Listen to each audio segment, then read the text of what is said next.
मैं Manasvita Sharma JP Sharma online classes में आपका स्वागत करती हूँ। कल हमने आमाशय के बारे में पढ़ा था। आज हम इंटेस्टाइन के बारे में पढ़ेंगे। आप हेडिंग डाल लीजिए, आंत। जो आंत होती है वो दो प्रकार की होती है।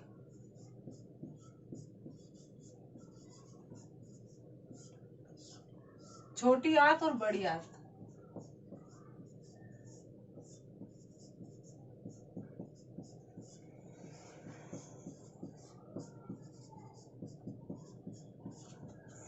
स्मॉल इंटेस्टाइन,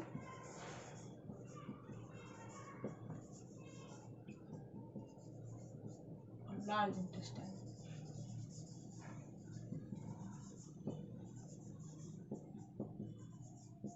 अब कहीं आप नाम सुनकर ऐसा तो नहीं सोच रहे होंगे कि जो छोटी आंत है उसका मतलब वो आकार में छोटी होगी और बड़ी आंत आकार में बड़ी होगी। ऐसा नहीं होता है। छोटी आंत को छोटी आंत इसलिए कहा जाता है क्योंकि इसका व्यास कम होता है, जबकि आकार में बड़ी आंत से बड़ी होती है।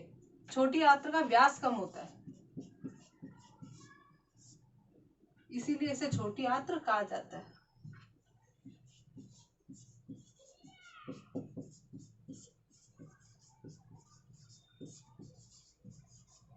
यहाँ पर मैं आपको डायग्राम्स दिखाऊंगी।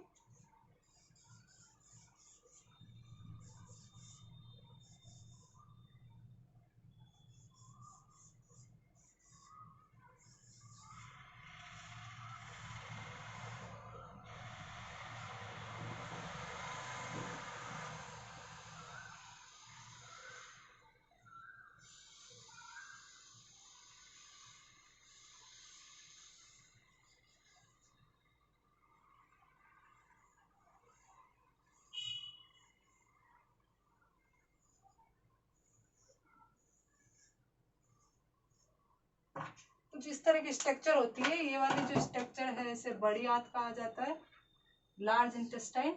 और इसके अंदर जो आपको स्ट्रक्चर दिख रही है इसे स्मॉल इंटेस्टाइन कहा जाता है।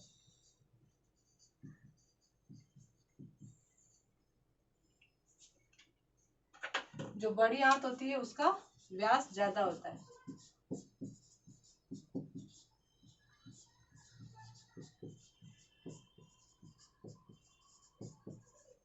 अब जो ये छोटी आंत होती है उसके मुख्य रूप से तीन भाग होते हैं।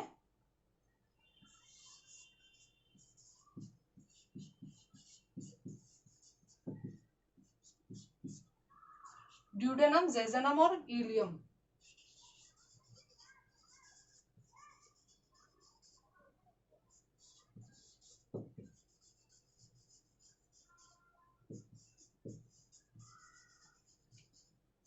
ड्यूडेनम ग्रहणी वाला भाग होता है,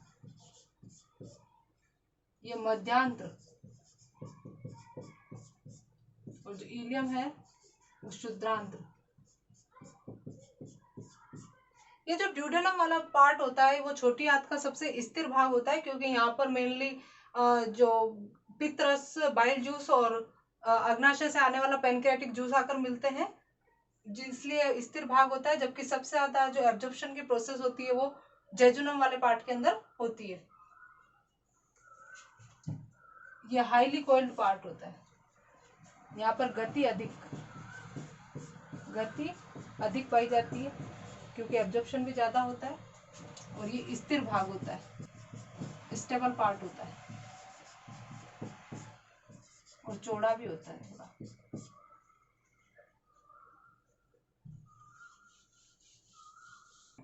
अब लार्ज इंटेस्टाइन के बारे में पढ़ते हैं। जो लार्ज इंटेस्टाइन होती है इसके थ्री पार्ट्स होते हैं, सीकम, कॉलन और रेक्टम।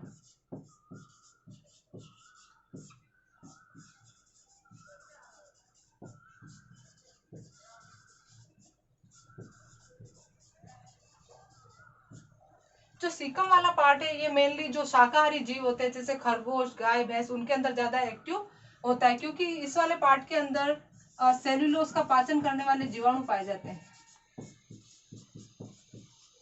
सेल्यूलोज का पाचन होता है, ये सेल्यूलोज होता है, इस पर एक एंजाइम सेल्यूलेज वर्क करता है और वो ग्लूकोज के अंदर इसका ब्रेकडाउन हो जाता है। यहाँ पर बैक्टीरिया पाए जाते हैं, क्लोस्ट्रीडियम,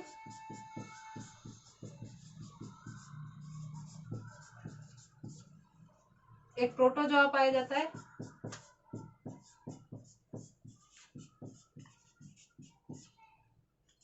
एंटीडिनम।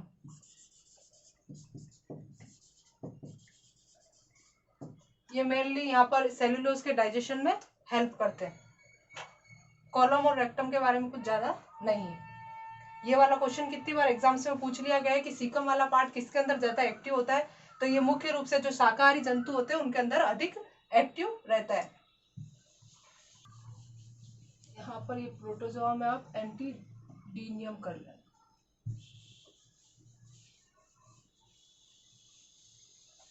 अब उसके बाद हम बात करते हैं कि जो आंत होती है उसमें मुख्य रूप से भोजन का अवशोषण का काम होता है।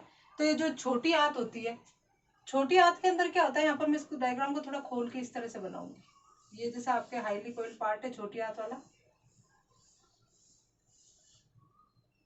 ये एक पार्ट उठा लिया आपने। इसके अंदर क्या होता है कि फिंगर लाइक प्रोजेक्शंस होते हैं, ये अंगुली के समान प्रवर्ध होते हैं। फिंगर लाइक प्रोजेक्शन, अंगुली समान प्रवर्ध पाए जाते हैं। ये जो फिंगर लाइक प्रोजेक्शंस होते हैं, अंगुली समान प्रवर्ध होते हैं, इन्हें क्या कहा जाता है, रसांकुर कहा जाता है। रसांकुर, विलाई। जो ये विलाई होते हैं वो मुख्य रूप से क्या होता है, जो अवशोषण फूड का जो एब्जॉर्प्शन होता है उसकी सतह के क्षेत्रफल को बढ़ा देते हैं। तो ये संख्या में बहुत ज्यादा होते हैं। और जो ये विलाई है, ये एक विलाई, इसके ऊपर बहुत ब्रश के जैसे छोटे छोटे माइक्रो विलाई लगे होते हैं। ये इस तरह से कुछ माइक्रो विलाई होते हैं। तो ये जो ये वाला जो पार्ट है इसे माइक्रो विलाई कहा जाता है, इससे छोटे होते हैं,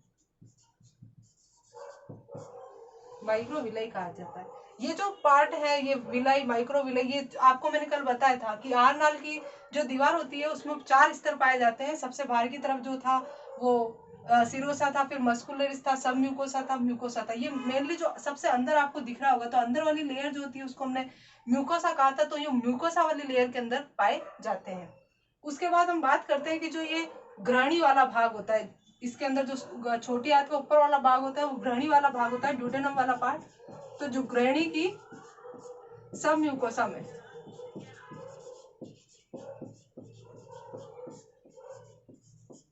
जो ग्रहणी की जो सब म्यूकोसा वाला पार्ट होता है उसके अंदर ग्रंथियां पाई जाती है, उन्हें ब्रूनर्स ग्रंथियां कहा जाता है।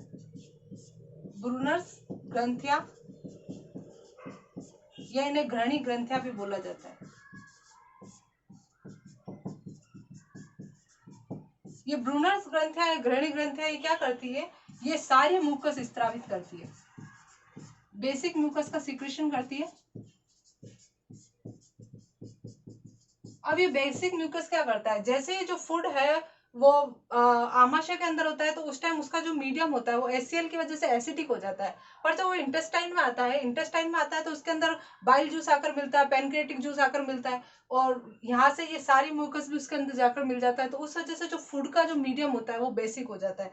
तो फूड के मीडियम को मेनली बेसिक करने का कार्य करते हैं। तो ब्रूनर्स ग्रंथियां, ये ग्रहणी ग्रंथियां कहाँ पर पाई जाती है, तो ग्रहणी के सब म्यूकोसा वाले स्तर के अंदर पाई जाती है।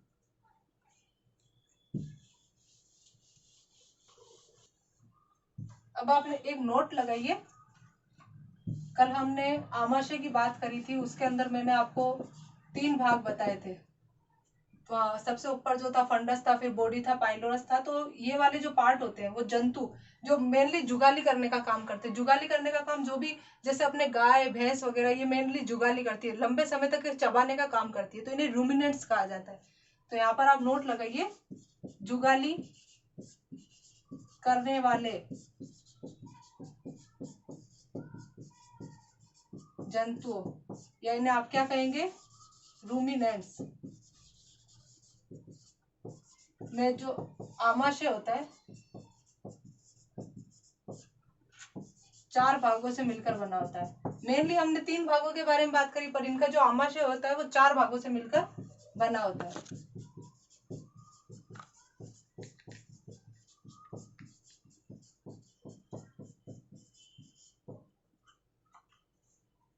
आपको कोई डाउट हो तो आप नीचे कमेंट सेक्शन में कमेंट करके हमें बता सकते हैं, वहां आपके सभी डाउट्स क्लियर कर दिए जाएंगे।